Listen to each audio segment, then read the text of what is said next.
I stood face to face with my own parents, voice cold as ice. You have exactly 72 hours to get out of this house, the house I secretly bought back from the bank to save you from bankruptcy. But what you never expected is this: I just uncovered the most horrifying secret. Mom has been quietly selling the multi-million-dollar underground aquifer beneath this land to a foreign industrial conglomerate called Apex Industrial. Do you dare keep reading? The vibrations from the table traveled through the heavy oak and into my fingertips before the sound even reached my ears. Frank slammed his fist down with such force that my son's water glass tipped, sending a cold stream across the mahogany surface. The sound of breaking porcelain followed as a side plate rattled off the edge and shattered against the floor. "You and your kid are nothing but freeloaders," Frank screamed. His face was a bruised shade of crimson, his eyes bulging as he leaned within inches of mine. "We carried you when you were nothing, and now that you have a little success, you think you can look down on us. This is my house, my rules."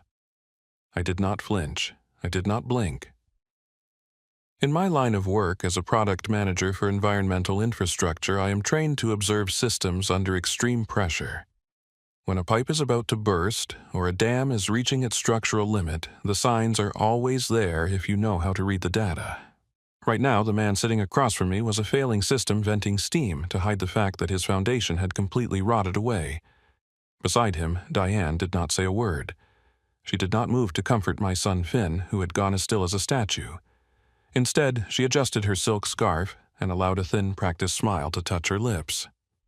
It was the smile of a gallery owner, welcoming a high-value donor, graceful, welcoming, and entirely hollow. She looked at me as if she agreed with every vitriolic word Frank spat.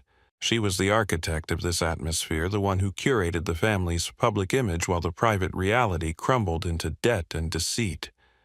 The air in the room became thick and heavy, an oppressive silence that felt as though it had weight. It smelled of old wood turpentine from Jax's unfinished canvases in the hallway, and the faint metallic scent of the rain beginning to hit the windows of our Bend, Oregon home. I looked at the three of them, my father, my mother, and my brother Jax, who sat in the corner smirking behind his wineglass. They had forgotten the most important variable in their equation. They were screaming at me inside the house that I now legally owned. "I'm going to speak once," I said. My voice was low, steady, and devoid of the heat that was consuming Frank. "And I want you to listen with the same intensity you used to yell."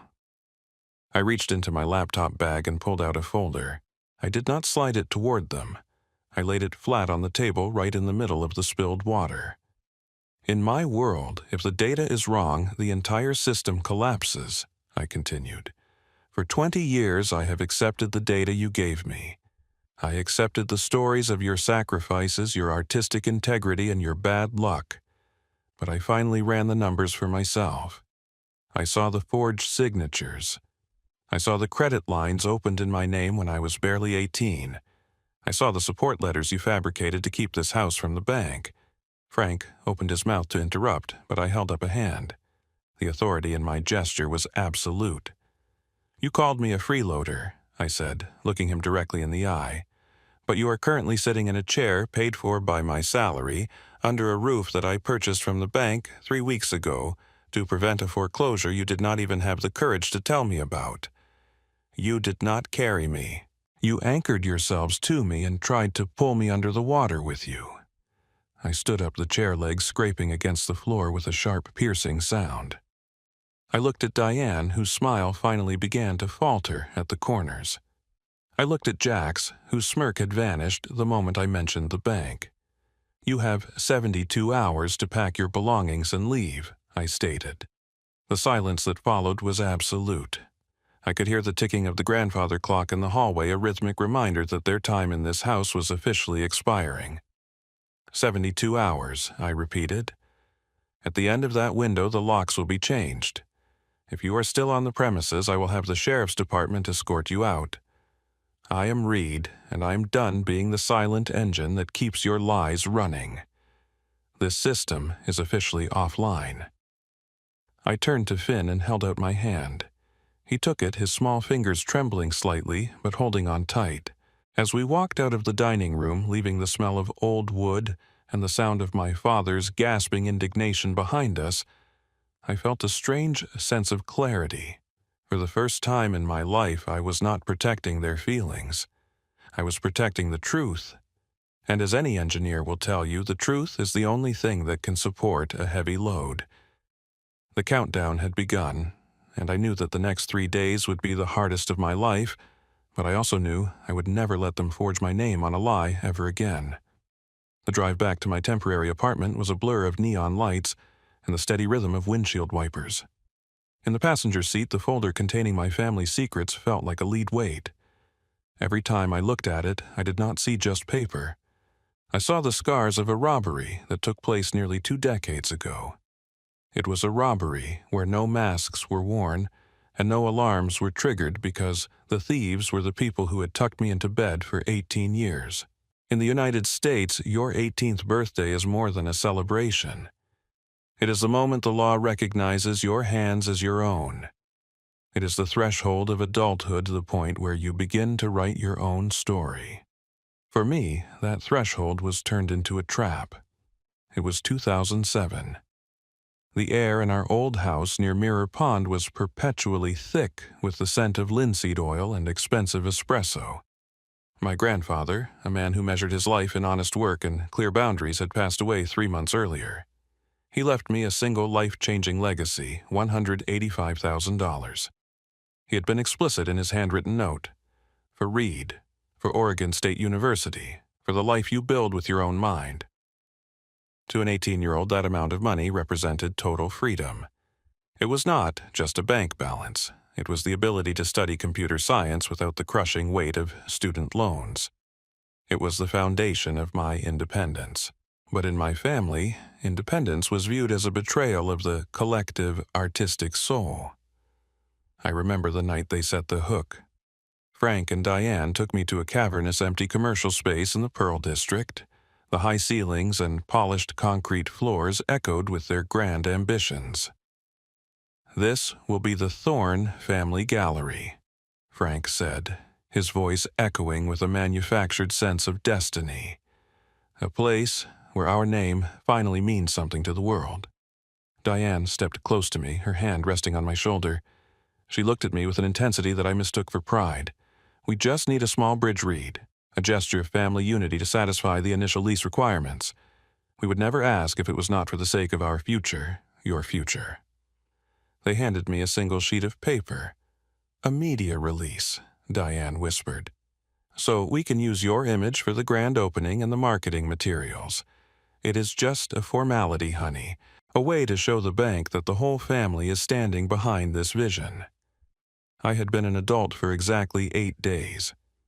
I did not know that a media release did not usually require a social security number or a secondary signature on a commercial credit application. I trusted the hands that gave me the pen. I signed my name in a neat, hopeful script, believing I was participating in a family triumph. The gallery collapsed within 9 months. The tourists did not come, the art did not sell, and the family legacy evaporated into a cloud of unpaid utilities and broken promises. I did not ask for the money back. I assumed the inheritance was gone and that I would simply have to work harder. I moved into a cramped basement apartment with 3 roommates and prepared to start my sophomore year. The real blow landed 2 weeks later. I walked into a local bank to apply for a basic student credit card, something to help me manage my textbooks and groceries. The woman behind the desk looked at my application, then at her screen, and then back at me with a look of profound pity. "I am sorry, Mr. Thorne," she said. "Your application is denied. There is a significant delinquency on a high-interest business line of credit in your name. There are also several missed payments on a secondary mortgage guarantee." My heart did not just drop, it went cold. My credit score, before I had even purchased my first car or rented an apartment in my own name, was in the low 400s. It was a digital death sentence. Frank and Diane had not just spent the inheritance, they had used that media release to attach my name to their failures. They had stolen my financial reputation before I even understood what it was. That was the year my adulthood was stolen. While my peers were attending football games and worrying about midterms, I was drowning. I took on 3 jobs to stay afloat. I delivered the morning newspapers at 4 in the morning when the Oregon frost was thick enough to crack. I tutored calculus in the university library during my lunch breaks. And from 6 in the evening until midnight, I poured coffee at a high-volume shop in the Old Mill District. My hands were a map of my struggles, stained with newsprint ink, cramped from writing equations and perpetually red from the steam of the espresso machine. I lived on a diet of discounted bagels and hope. The most painful memory, the one that still burns, happened on a Tuesday in November. I was walking to my night shift, my coat thin and my boots leaking cold rainwater. I passed a high-end electronics store and saw a familiar figure inside. It was my brother Jax. He was standing at the counter laughing with a salesman. On the glass top sat a brand-new professional-grade digital camera with a telescopic Lensa $7,800 setup. He paid for it with a flourish of a platinum card that I knew was tied to another family account. At that exact moment, I reached into my pocket and felt my wallet. It was thin-frayed and completely empty. I did not have enough money in that wallet to buy a hot meal, yet my name was currently securing the very lifestyle that allowed Jax to buy toys while I withered. In American culture, we value the self-made story. We believe that every individual deserves a fair start. By forging my name and sabotaging my credit, my parents did not just take money, they took my choice. They forced me to spend a decade digging out of a hole I did not dig.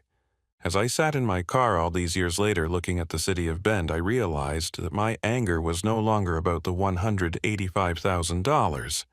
It was about the time. It was about the nights I spent shivering in a basement because I could not pass a credit check for a better apartment. They had robbed the boy I used to be, but they had underestimated the man that struggle created. I leaned my head against the steering wheel and made a silent vow. They thought my name was a blank check they could sign whenever they felt entitled to more. Tonight, I was canceling the account forever. The office of my cousin and attorney, Julian Thorne, sat on the upper floor of a brick building overlooking Drake Park. It was a space defined by right angles, glass partitions, and the hum of high-end air filtration. For someone like me who spent my days managing environmental systems and complex datasets, this room felt like a sanctuary. It was a stark contrast to the house I had just left, which was suffocating under the weight of turpentine fumes and decades of unearned entitlement. Sloan, my closest friend and a specialist in forensic accounting, sat to my left. She had already opened her laptop, her fingers moving across the keys with a precision that mirrored my own. Julian sat across from us, his expression as neutral as the gray walls of his office. He did not offer tea or platitudes. He offered facts. "The situation is more dire than your mother described," Julian said, his voice cutting through the quiet. He pushed a document across the desk. It was a formal foreclosure notice from the bank. The total outstanding debt, including principal accumulated interest and predatory late fees, stands at $450,000. They have not made a full mortgage payment in 14 months. I looked at the number. $450,000. In Bend, Oregon, that was more than just a debt. It was a catastrophic failure of management. I thought of my own home, a modest, well-maintained cabin where every dollar was tracked and every system was optimized. My family had been living in a structural collapse and calling it artistic freedom. Their debt-to-income ratio is a statistical impossibility, Sloan added, turning her screen so I could see a series of spreadsheets. Based on the records Jax provided and the tax returns I was able to pull, they have been spending nearly 3 times what they earned for the last 5 years. They were not just struggling Reed, they were burning the foundation to keep the lights on. I rubbed my temples. I have already purchased the mortgage. I am moving the title into my name. What I need to know is where the money went. $450,000 does not just vanish into oil paints and espresso. Julian leaned back, his eyes narrowing. That is where the data becomes interesting. When we looked into the escrow account, we found it was bone dry.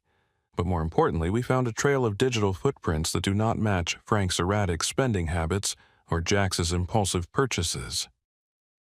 Sloane tapped a specific column on her spreadsheet. I ran a deep dive on the bank statements you recovered from the house. Everyone assumes Frank is the one in charge because he is the one who screams. Everyone assumes Diane is the long-suffering wife, the one who mops up the mess. But look at the metadata on these outgoing transfers. She highlighted a series of monthly payments, each for exactly $3,000, labeled as utility maintenance or gallery storage. These payments were not going to a utility company, Sloane said. They were being funneled into a private high-yield savings account under a shell company called Blue Ridge Consulting. I did a corporate search. The sole owner of that company is Diane Thorne. The air in the room felt suddenly cold. My mother, the woman who had smiled while Frank called me a freeloader, the woman who had whispered about family duty and sacrifice, had been skimming money off the top of the very loans she had forced me to co-sign. "She has been preparing," Julian said bluntly. "Based on the communication logs and the timing of the transfers, your mother is not a victim of your father's financial incompetence. She is the architect of her own exit strategy. She has been siphoning off the borrowed capital to build a nest egg for herself. She is planning to file for divorce the moment the house is lost or sold, leaving Frank and Jax to drown in the $450,000 of debt while she walks away with a clean slate and a hidden fortune." I stared at the screen, the logic of her betrayal clicking into place like a perfectly coded algorithm. All those years I spent working 3 jobs, all those nights I spent worrying about their survival, she had been playing a different game. She was not the long-suffering wife she pretended to be to our relatives. She was a predator who had been feeding on her own family's ruin. "She let me believe Frank was the problem," I whispered. "She let me carry the guilt of his heart condition while she was calculating the interest on her secret account. In my professional opinion," Julian said, his voice devoid of emotion, "she is the most dangerous person in that house. Frank is a loud distraction. Jax is a parasitic amateur. But your mother is a professional. She knew exactly how much pressure to apply to you to keep the money flowing into her shell company." I looked out the window at the Deschutes River. In the water management systems I designed, we used sensors to detect ghost leaks that happened beneath the surface where no one could see them until the entire ground gave way. My mother was the ultimate ghost leak.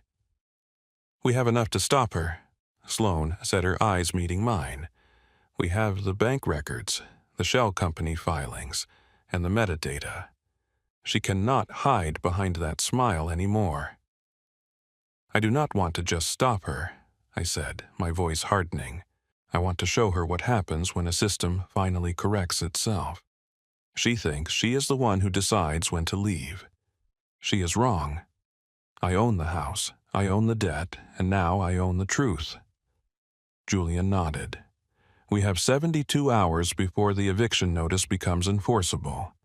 How do you want to play this?" "I am a product manager, Julian," I replied.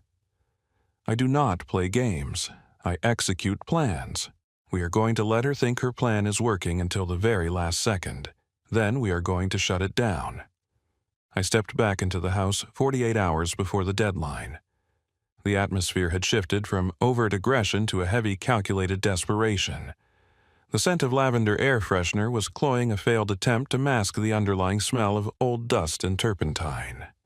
Frank was slumped in his recliner, his breathing heavy and labored, though I noticed his eyes followed my every move with sharp, predatory precision. Diane stood by the window, her hands trembling as she clutched a handkerchief. This was the final act of their performance, a staged tragedy designed to extract one last concession before the system collapsed. "The specialist called this morning," Diane whispered, her voice cracking with practiced timing. "They found a blockage. Frank needs the procedure in Portland by Monday, or the doctor said the damage will be permanent. The hospital requires $50,000 up front because our insurance was canceled last month. Read, please. This is not about the house anymore. This is about his life." She slid a stack of medical invoices across the kitchen island. I did not pick them up immediately. I looked at Frank, whose face was pale, but his pulse at the base of his neck was steady and strong. I am a product manager. I spend my life auditing reports and verifying data. I know that people lie, but documentation, when scrutinized, always reveals the truth. I picked up the invoices. I did not look at the numbers. I looked at the metadata of the paper itself. The hospital logo was slightly pixelated at the edges. The billing codes, the ICD-10 codes that categorize every medical condition in the United States, were for a respiratory infection, yet the bill claimed to be for an urgent cardiac bypass. They had used a basic online template to forge a death sentence, hoping my guilt would outweigh my logic. "This is a $50,000 fiction," I said, my voice flat. I laid the papers back on the counter. "You did not even bother to use the correct medical codes. This is not a bill, it is a ransom note." Frank's heavy breathing stopped instantly. His face turned from a sickly pale to a dark, furious red. "You cold-blooded son of a—" I did not let him finish. I walked past them, heading toward the living room wall where my grandfather's painting of the Cascade Range hung. It was the one piece of history in this house that felt honest. I took it down from the hook, ignoring Diane's gasp of protest. "What are you doing? That is family property," Jax shouted, appearing from the hallway. "I own the deed, the dirt, and everything attached to it," I replied. I sat the painting on the table and turned it over. I had noticed a slight bulge in the backing paper during my last visit. With a pocket knife, I carefully sliced the aged tape. A thick yellowed envelope slid out along with a folded sheet of vellum. Inside the envelope was a legal document titled Codicil to the Last Will and Testament of Silas Thorne. My grandfather had written it 3 weeks before he died. He had been a surveyor long before he was a painter, a man who understood the earth beneath his feet better than anyone. As I read the document, the room went silent. The vellum was a hand-drawn map of our property, but it was not a map of the trees or the fences. It was a hydrogeological survey. My grandfather knew. I whispered, the realization hitting me like a physical blow. The vellum showed a massive, untapped underground aquifer vein of pure, prehistoric water running directly beneath this 3-acre plot. In the high desert of Oregon, water is more valuable than gold.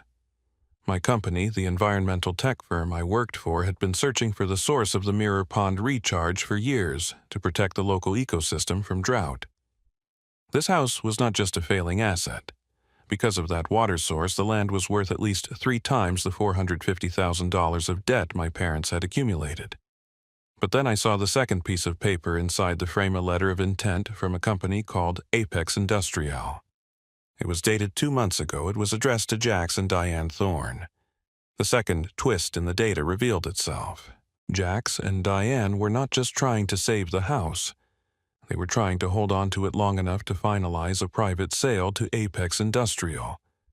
Apex was a conglomerate known for water mining, extracting groundwater at industrial scales for bottling and manufacturing, a process that would completely dry up the local wells and destroy the river ecosystem I had spent my career protecting.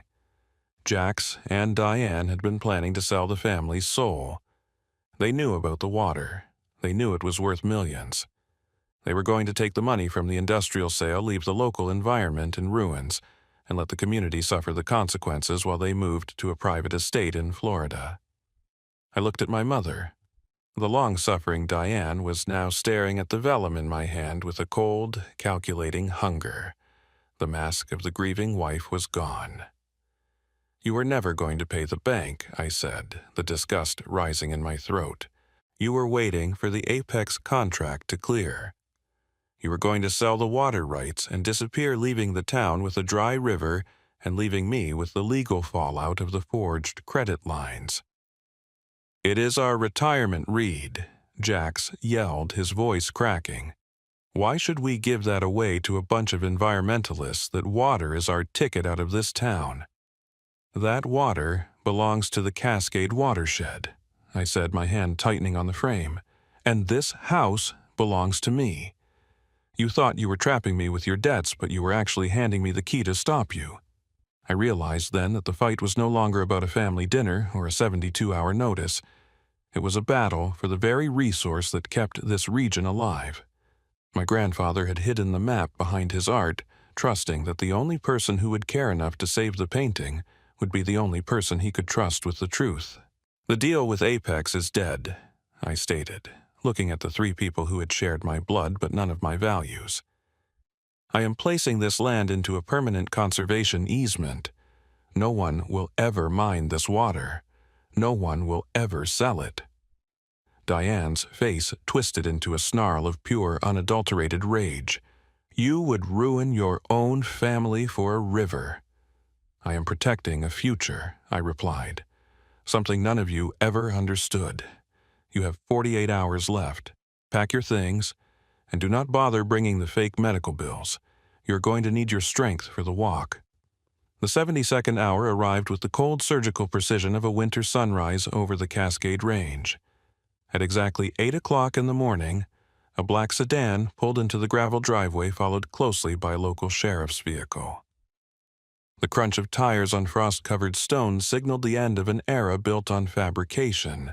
Julian Thorne stepped out of his car carrying a leather briefcase that contained the finality of my decision. 2 uniformed officers followed him toward the porch, their faces neutral, their presence a necessary buffer against the volatile system waiting inside. I met them at the door, my hand steady on the frame I now legally owned. Inside the living room was a cacophony of desperation. Frank stood in the center of the rug, his face a mottled purple, his breath coming in short, angry huffs. Diane sat on the sofa, her hands twisted in her lap, her eyes darting between the officers and the briefcase in Julian's hand. Jax was in the corner, his frantic energy radiating off him like heat. "This is an outrage," Frank bellowed, his voice cracking against the high ceiling. "You are bringing the law into your own father's house. Have you no shame, Reed? This is my castle, and you are acting like a common thief." I stood at the threshold of the dining room, my voice a calm, rhythmic contrast to his chaotic shouting. "The castle was built on a swamp of forged signatures and unpaid debts, Frank. The bank was the owner, and now I am the owner. I am not a thief. I am the person who settled the accounts you chose to ignore." Julian Thorne stepped forward, his voice professional and devoid of emotion. He placed a stack of documents on the mahogany table, the same table where Frank had slammed his fist 72 hours earlier. "We have the certified title deed, the affidavit of mortgage satisfaction, and the court-ordered eviction notice. The transition of ownership is complete. This property is now the sole asset of Reed Thorne." Jax suddenly lunged toward the kitchen island, grabbing a stack of papers and folders, the original forged credit applications and the Apex industrial letters. He scrambled toward the fireplace, his eyes wild with the hope that destroying the physical evidence could erase the history of his greed. "You have nothing without these," Jax screamed, striking a match with trembling fingers. "If these burn, your proof is gone. You cannot prove anything." I did not move to stop him. I did not even raise my voice. I watched as the first flame licked the edge of a forged utility contract. "I am a product manager, Jax." I said my words measured and distinct. "In my world, physical paper is just a secondary backup. Before I even entered this house 3 days ago, every single document in that pile was scanned, indexed, and uploaded to a secure cloud server. I have the metadata. I have the digital timestamps that prove exactly when those documents were created and modified. Burning the paper is an admission of guilt, not a solution." Jax froze the match, burning down to his fingertips. He looked at the paper, then at me, the realization of his technological obsolescence finally sinking in. He dropped the matches and the folders, his shoulders slumping as the last of his leverage evaporated. Frank turned his fury on the officers. "Are you going to let him do this? Are you going to let him kick his elderly parents onto the street? Where is the justice in that?" One of the officers looked at the paperwork Julian had provided, then at Frank. "Sir, the law recognizes the deed. Mr. Reed Thorne has followed every legal protocol.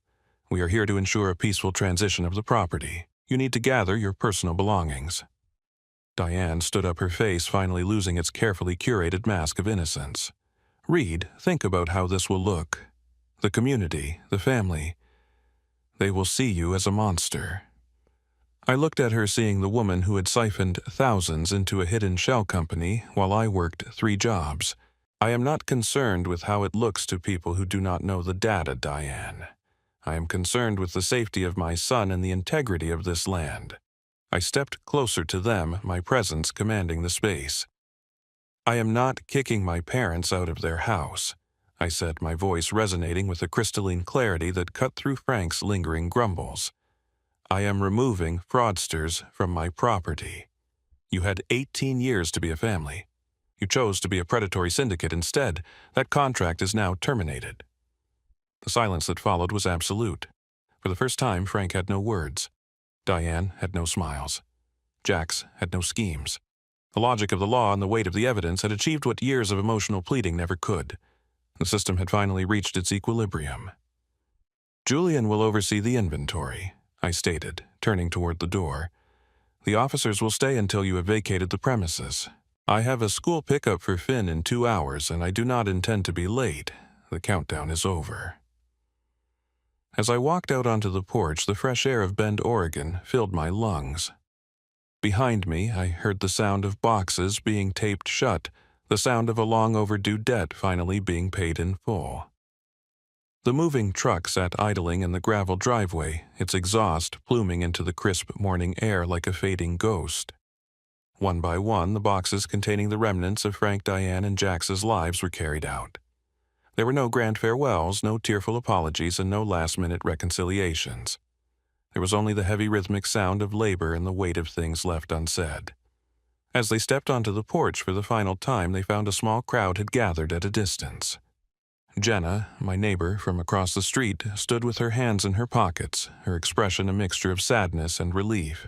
Others, from the neighborhood people who had heard the shouting matches at midnight and seen the broken glass on the sidewalk for years, watched in a silence that was more damning than any verbal accusation. In a community as tight-knit as Bend, your reputation is not built on what you say, but on the frequency of the noise you create. Today, the noise was finally stopping. Frank tried to hold his head high, but his eyes darted away from the neighbor's gaze. Diane adjusted her coat, her face a rigid mask of porcelain that refused to acknowledge the reality of her exposure. Jax simply stared at his phone, already looking for the next person he could charm into supporting his illusions. They were not just leaving a house, they were leaving a theater where the audience had finally stopped clapping. Once the truck pulled away and the dust settled, the silence that rushed into the house was not empty. It was clean. I met the locksmith at the front door. He was a man of few words, which I appreciated. I watched as he removed the old, tarnished brass cylinders, the ones that had allowed entry to those who saw my life as a resource to be mined. He installed high-security smart lock systems that required a code and a digital thumbprint. As the new bolt slid into place with a definitive mechanical click, I felt a physical tension release in my chest. In the world of systems architecture, this was the moment of restoration. The unauthorized access points were closed. The firewall was active. I walked into the living room where the light of the setting sun was hitting the Cascade Range ridgeline in my grandfather's painting. I had placed it back on the wall, but I had left the frame slightly open at the bottom, a reminder that the truth is often hidden in the places we are afraid to look. Finn was sitting on the floor in front of the window, his science notebook open. Beside him were the brushes and paints that had belonged to my grandfather. He was not painting a new picture. He was carefully adding a small soaring eagle to the corner of the mountain landscape, just as my grandfather had described in his letter. "Dad," Finn said without looking up, his voice steady and calm. "The mountain looks stronger today." "It is, Finn," I replied, sitting down beside him.